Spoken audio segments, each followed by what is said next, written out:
Hey guys, welcome back to the channel. So today I got a good one. I got a Jeep Commander behind me with the 5.7 liter V8. Now we're going to be replacing some variable valve timing solenoids, and this one has quite the interesting story.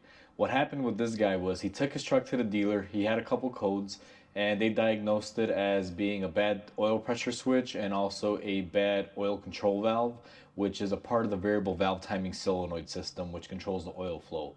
They went ahead and did all the work. They had to remove the intake and do all this work to get to that oil control valve. And at the end of the day, the guy picks up his truck. They say it's ready to go. And he drives out the dealer lot. I think he drove it for about 3 or 4 days. And now the check engine light is back again. When he went back there, they told him, hey, now you got to replace your variable valve timing solenoids, which are exactly in the same area that the dealer just did that oil control valve on. So the guy got really mad at the dealer. He's like, you guys were just in there. I just paid you guys a large sum of money for labor. Why didn't you just replace them while you were in there? He's like, I would have happily paid for the parts once they were in there. And unfortunately, guys, when it comes down to dealer life, they don't make recommendations like this. If this truck came to my shop, the way I would do it is the intake would come off. He gets new intake manifold gaskets. He would get the orifice solenoid that comes on these, and he would get 4 of the variable valve timing solenoids. Now, a lot of people may disagree with this, but the way I like to do things is I like to just knock them out in one. I don't want to have a customer come back for something small. This is the most classic example. If someone just paid you 3 hours of labor, which let's say comes out to $300 to do a job, and you open it up and you replace one part in there, and then while you're in there, for a couple more bucks, you could do something else that will save the customer some time and money from going back into the shop and redoing a similar thing by removing the intake again to gain access to parts that you already have access to.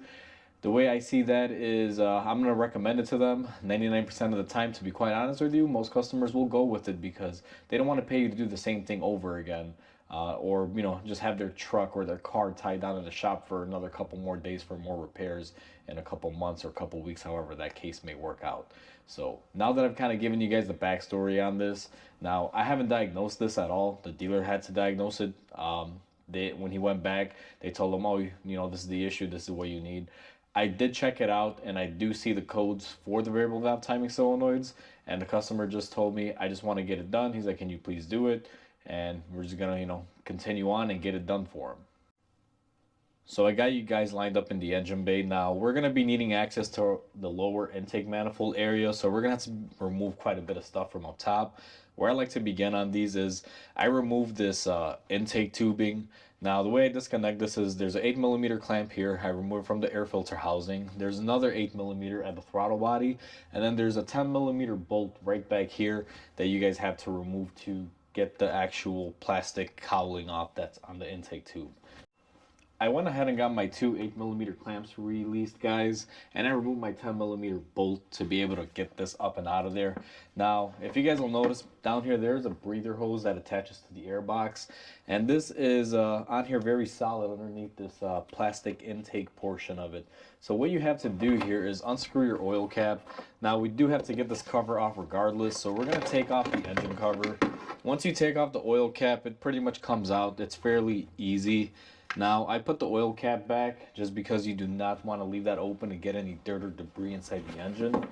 And once you have that cover off, you can probably see a lot easier here is, here's the tube right here.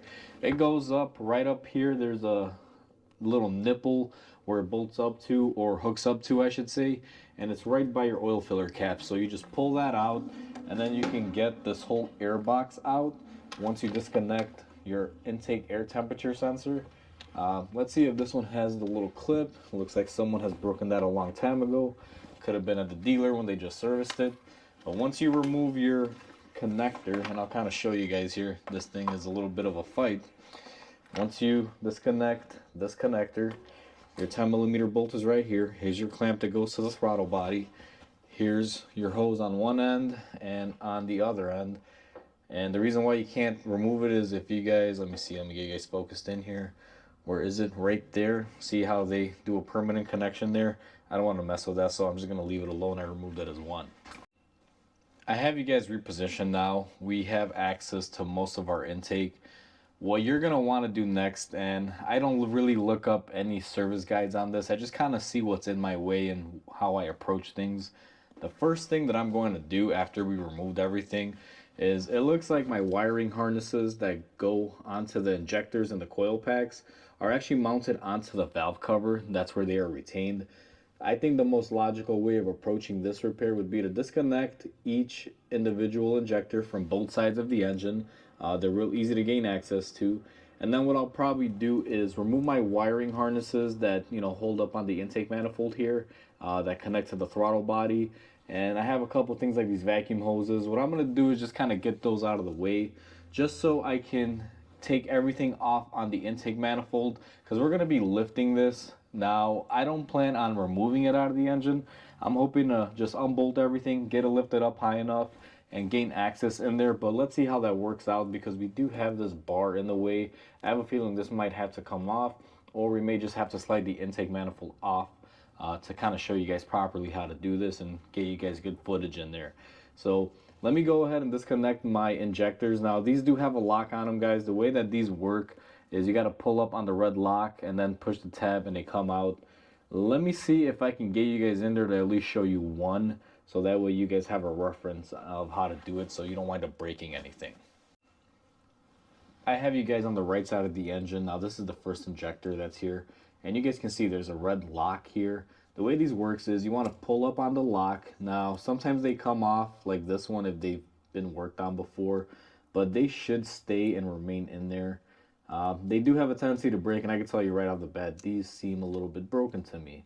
Once you have your lock off, they should just come right off, just like that. I have you guys zoomed in here. This is where my fuel line is. It's on the driver's side. As you guys can see, there's a specialty lock on here. The way these come off is you just kind of push them down like that. Make sure you have this, guys, and make sure you don't lose it. The way that these should come off is you're supposed to take a tool like this.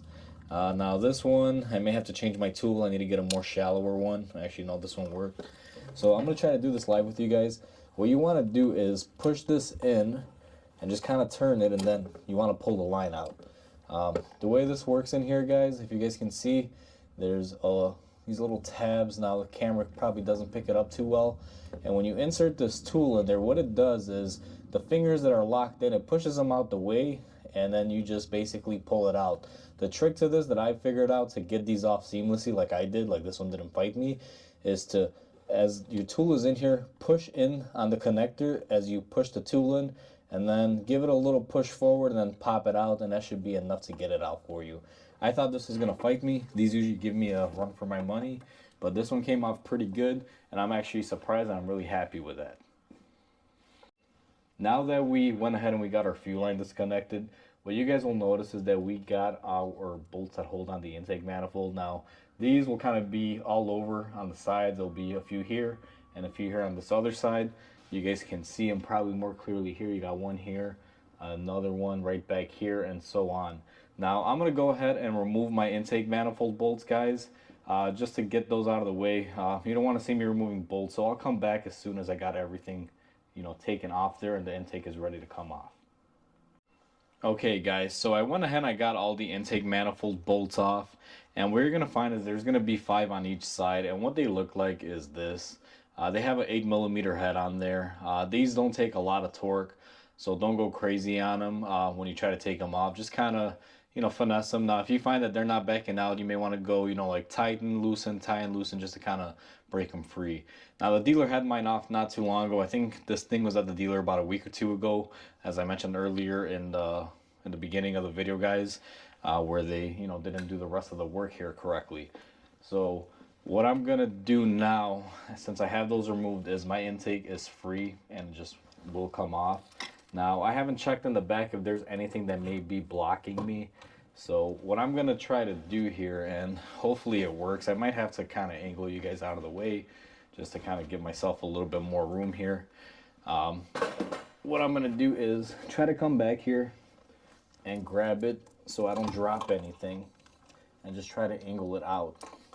Now, I'm catching up on this fuel line, so let's make sure that's out of our way.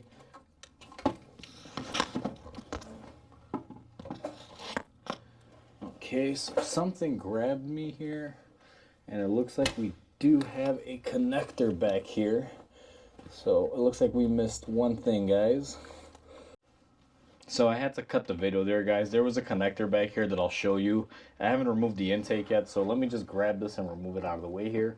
And let me put it on the bench and I'll show you what I'm talking about. So I had everything off the intake, guys. The only snag that I caught towards the end was right here. It looks like this thing has some sort of sensor here. This is probably like a map sensor or something of that nature. I'm not exactly sure. Make sure you disconnect this connector. Probably before you remove the intake, probably make it a little bit smoother. As you saw, I pulled mine out and I kind of had to stop because I felt something tugging at me. You never just want to grab these and rip them out, especially a component like this, because there may be something snagging. And luckily for us, we don't do that, and we caught the snag before it became a problem. Because if you rip this off or break it, it can be kind of expensive depending on what breaks. Okay, guys, so we are back on the engine now. I'm holding the camera in my hand. This is not the most sturdy or stable thing, so if it gets a little shaky, I apologize in advance. So now that the intake is off, I'm looking at my ports here, and I'm just looking at the surface. For the intake being off of this about a week ago, I'll be honest with you, I think the dealer really didn't do too much here. They didn't clean up their surfaces here on the intake manifold gasket. It doesn't look like they replaced the gaskets on it at all, because they're very, very dirty. So I just think what they did was they took it off, they replaced what they had to replace, and they put it back on. Now, the dealer had to go through the same exact steps that I went through to get to this stage in order to replace this guy right here. Now, this is the oil control solenoid for the VVT system, guys. This is what they replaced. And if you guys will notice here, I got 1, 2, 3, 4. It's kind of right behind that connector there if you guys can see it. Those are the 4 variable valve timing solenoids. Now, the dealer was already in here, and most customers that I find, even if you're there to replace something like this, let's say this was the code when that, went into the dealer, and these are going to be a problem because these do go faulty quite often, and the car has some mileage on it.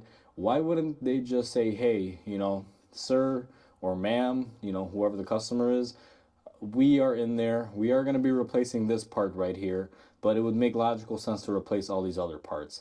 Now, it will be an addition onto the price as far as parts go, maybe a couple tenths on labor to be able to remove all of them and replace them, but nothing real drastic.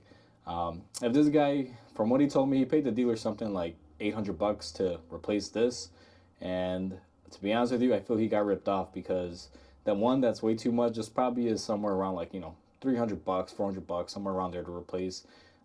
And these solenoids are around $105 a piece, guys. So if he was in there and he was paying $400 to do this, and this was at my shop and I was charging him $400 for this, for example, I would tell him like, hey, you got to replace these.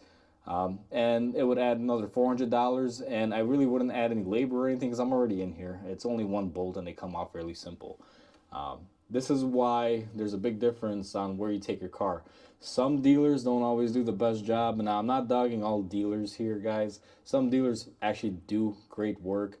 This particular one, I'm not going to mention names, but they don't, and I know for a fact because I used to work there. That's a topic for another video. So that's my little rant on this one. Now I got to get in here and replace these, but before I do that, I'm going to take my vacuum. I'm going to suction out any dirt or debris that's kind of around the intake area, because you guys can see here, right there, let me see here, right here, see all the stuff that could potentially fall in there. So I'm gonna go ahead and do my due diligence and vacuum everything out before I do anything further with this. So let me get that done and I'll be right back with you guys. Okay, guys, so we are back in the engine now. Some time has gone by since the last clip. What I was doing in the last clip was I was going to vacuum out the port areas here, getting dirt or debris from falling inside, the little intake ports. I went a step above and beyond that already, just kind of decided to get my cleaning out of the way. I vacuumed everything up. I plugged all of my ports so nothing would fall in there.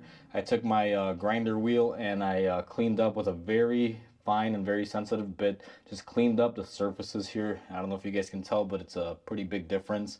Now, I haven't cleaned this 100%. I just gave it a rough cleaning because I just couldn't stand seeing anything, on there. Before I put the intake back on there and I put my new intake manifold gaskets on, I'm going to hit this with brake cleaner and just make sure my surfaces are nice and clean.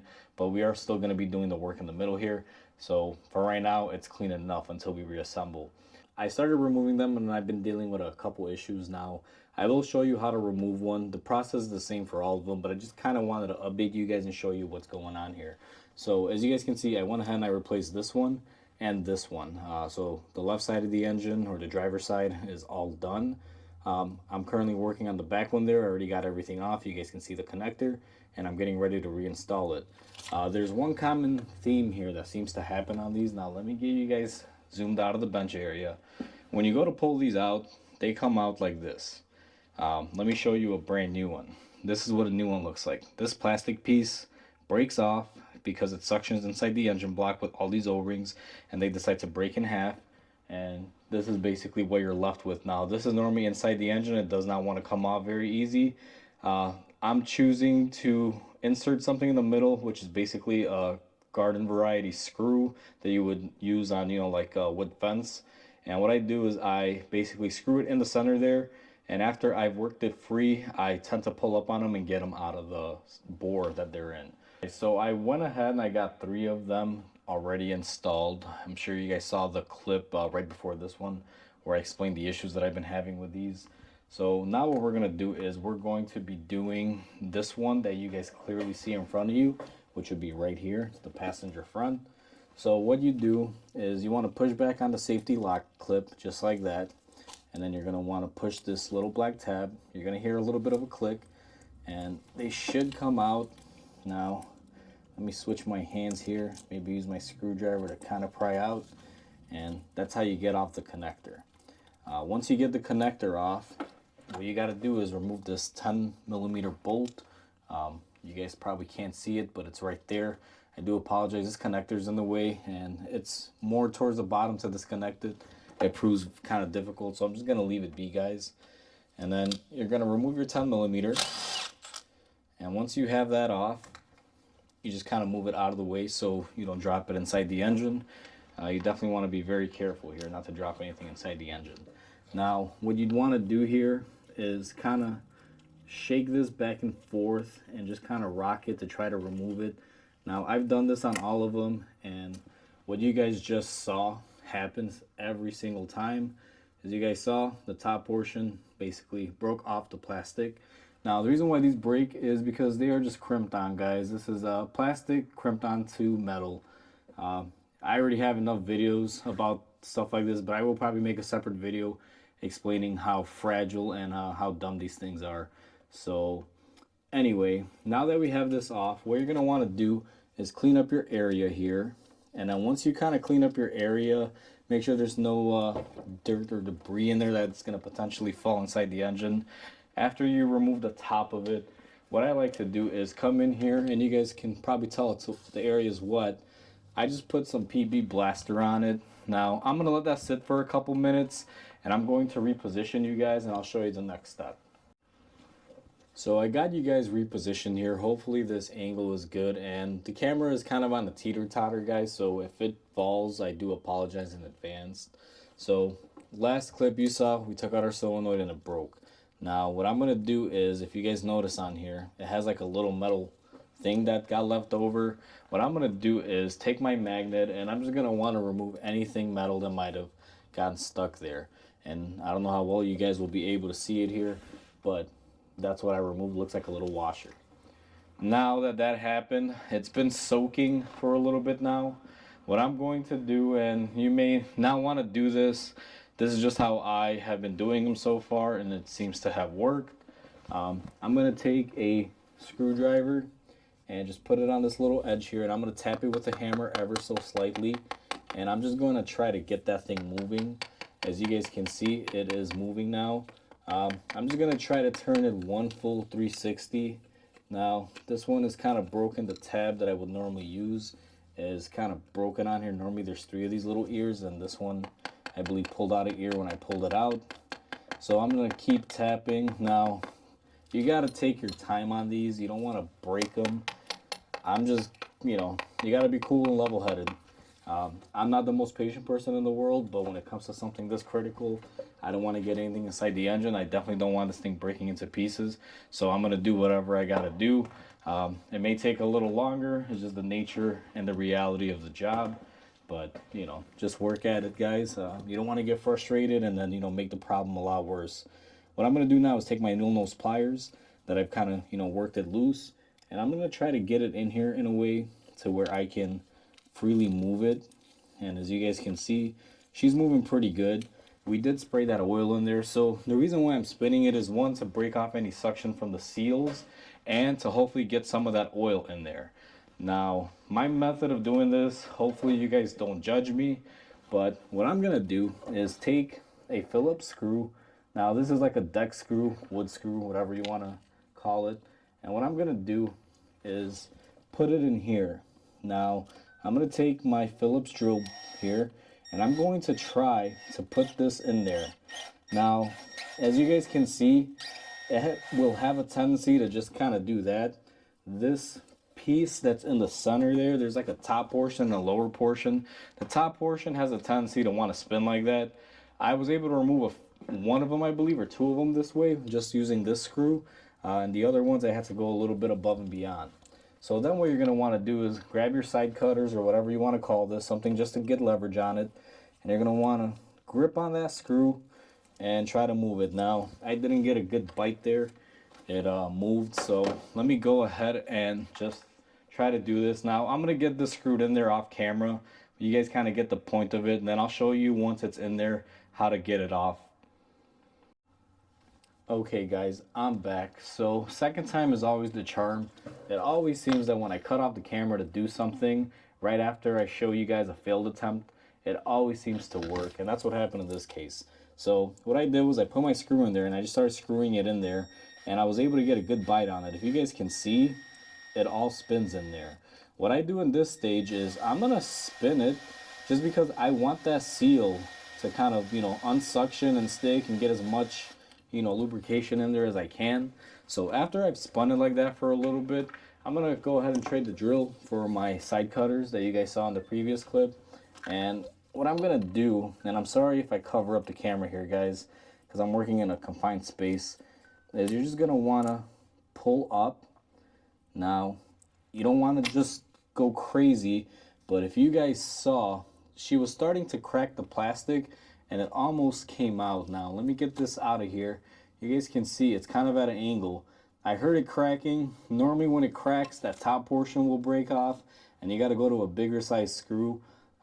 I've been using a couple variations of sizes, but this one worked the best when it still has that top portion attached to it.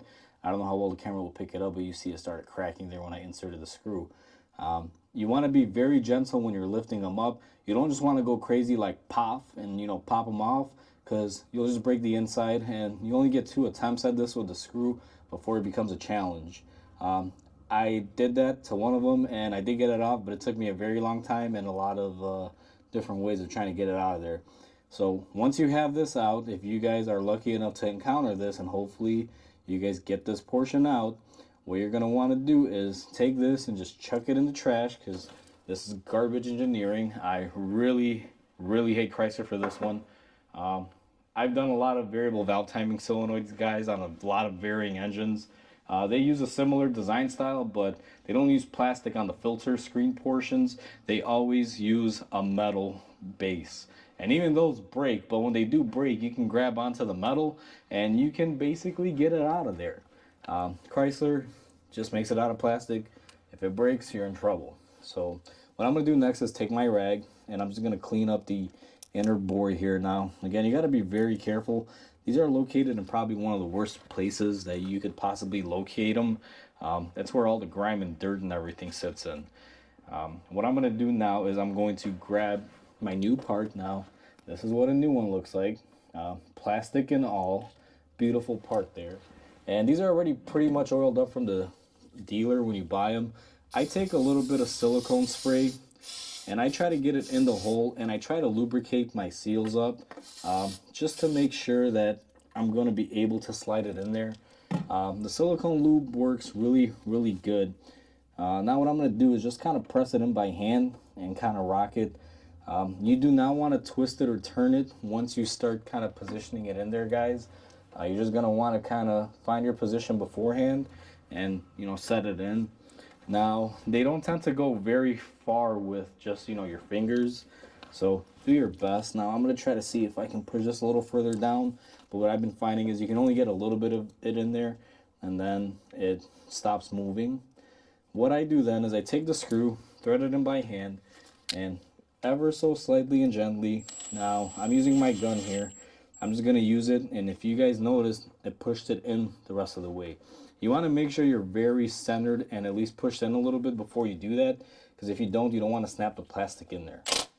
So I'm going to go ahead and just give it a little bit of tightness there. Now these do not need to be super tight, guys. And then what you're going to do is take your connector. Now these are, you can see these connectors even from the dealer, they're very, very crappy. Like, all of them tend to move just the way these solenoids are made. They're, kind of like a two-piece, and they kind of float on top of each other. So you snap in your connector. Now once you have your connector snapped in, that concludes doing the solenoid portion. Now you have 4 of them, depending on how many you're replacing. Now I'm opting to do all 4 on this one. You may be doing 1 or 2 or whatever the case may be. You just kind of do it to all of them exactly how I did it here, or you just do it to 1, however many you're replacing. Either way, that's how you get them done. So I just wanted to show you guys that I went ahead and I cleaned up my center area. I installed my foam cover that they put in there. It's like a foam piece that goes in there, probably for noises, or I don't know what they use it for. I think it's for noises.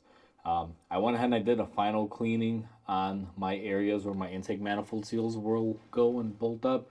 If you guys can see, it's a night and day difference from when it came in. We're looking at our intake manifold, guys. What I want to show you guys here now, you guys have 8 ports here. You got 4 here and 4 here. It makes 8 ports. That's where the air goes into the engine. And our injectors are right up here. You guys can see those little shiny pieces. You're supposed to have gaskets like you have here now.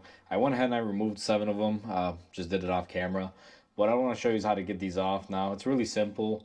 What you want to do is take your pocket screwdriver or pick or something. You just kind of want to go in there and pry them out. Now, if you're not going to reuse them, feel free to go crazy. If they break, they break. Now, these aren't necessarily bad. It's just cheap insurance to replace them every time, guys, for the $20 that they cost. Definitely worth it. Now, on this intake manifold, there are 2 more gaskets on here that you guys probably won't notice. The first one is up here. What this is when you fill up the oil fill is right up here. I believe that is, yeah, right there. That's the oil fill. And this is the gasket where the oil pretty much goes inside the engine.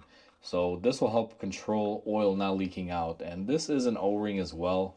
Same thing. You just kind of want to grab it now. This may be difficult because I'm doing this one-handed and this intake likes to move a lot. But once you get it in there, just pry out. These normally come with the kits. If you guys buy the Pro kit, it'll include these. And you just kind of take that off, lay it to the side. Now, you have one gasket like that here. And then if you kind of zoom in towards the other side, you'll notice you have another gasket here like that. Now, I went ahead and I removed it when I removed the other intake manifold gaskets. And then for reassembly, what you're going to want to do is just put all your gaskets in and push them in. Okay, guys, so last clip you guys saw, I had removed all of my seals except for the one, and I showed you how to remove it. So I went ahead and I put my seals in on 7 of the cylinders, and I got my bottom seal here for the oil flow. So the way you do these is you take your new gasket. The way I start off is just get it on the corners here, and you just kind of want to position it in using your fingers. Once you get it fit into the groove, you just go around it and just press it in, make sure it's nice and neat in there. And then what you're going to want to do is you take your oil seal here. Now this is for the oil filler, and you do the same thing with this gasket. Line it up. It can only really go on one way, so you can't really mess it up. And as far as these gaskets go for the intake, you can mix match them every single way you want. They'll fit. It's just a square cutout. Once you've put all your gaskets and everything in, just make sure you press them in. I normally just use the palm of my hand just to make sure they're in there nice and tight. And then what I do is I take a rag and I take some brake cleaner, very little, and I just go around them. Main reason why I do this is sometimes you can get particles on these gaskets because you do got to handle them with your hands. And if you're handling them with your hands, you probably have gloves on if you're doing this. And your gloves can attract some dirt and stuff no matter how clean you try to keep them. So I always make it a habit to just, clean up after myself and do that. Now we are ready to take this manifold and put it back onto the engine. One thing I do want to point out, and you guys probably didn't see it in the last clip, and let me zoom you guys to the back of the intake here. There's two connections at the back of my intake manifold. One of them is a vacuum hose that goes right here. Make sure when your intake is about halfway in, you plug that in there. There's no clamp on it, it's just a force fit. And also, you have your connector back here for your sensor. You guys saw me deal with the sensor, but I didn't realize I had this tube here, but when I pulled it out, it had come off already, and I kind of saw the tube hanging back there.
Okay guys, so in the time lapse, you basically saw me reassemble everything, put my intake on, tightened it, torqued everything. I got my wiring and everything back into place. I got all my plumbing back in place. I got my intake back on. So what I'm gonna do now is, because we had removed the fuel line, and what we're gonna do before we put our top cover on is we're gonna make sure we don't have any fuel leaks. Now, I've already gone ahead and I've gotten everything ready. I installed the fuel line, I got the little clip holder in there and everything. So let's go in the car, and what you're going to want to do is you're not going to want to start it, but you're just going to want to turn the key on, guys, just to prime up the fuel system. Let's just do that and see if we have any leaks. So as you guys just heard, the fuel pump shut off. Now let me go ahead and do that one more time.